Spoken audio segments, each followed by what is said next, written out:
Ryan Agoncillo pinutol na ang pananahimik sa publiko dahil umano sa hindi na nito may sekmura pa ang paninira sa kanya ng kanyang asawa na si Judy Ann Santos. Ayon pa nga sa kanya ay nanatiling tikom ang bibig niya dahil umano sa ayaw niyang masira ang imahe ng kanyang asawa.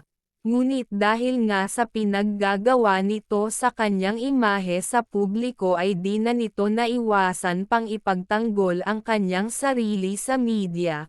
Aminado itong nagkaroon siya ng kibat noon ngunit ayon sa kanya ay matagal na silang wala ng nasabing non-showbiz niyang karelasyon.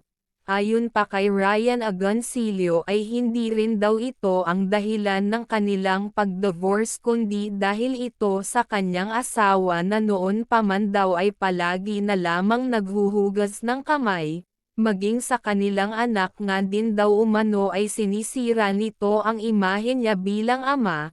Ayon sa kanya ay buntis daw umano ang kanyang asawa. Nung una pa nga daw ay labis na excite ang kanyang naramdaman nang mapag-alaman niya ito, ngunit hindi rin naman tumagal ay inamin sa kanya ng kanyang asawa na si Judy Ann Santos na hindi daw umano siya ang ama ng kanyang dinadala. Kahit pa man gustuhin niyang akuhin ang nasabing anak nito sa kanyang sinapupunan ay hindi niya makakaya dahil hindi nito maitatanggi na nag-cheat umano ito sa kanya. Isa daw ito sa kanilang napag-usapan na huwag nang ipubliko bago pa man mabuking sa mga tao ang pagkakaroon nila ng malabuan.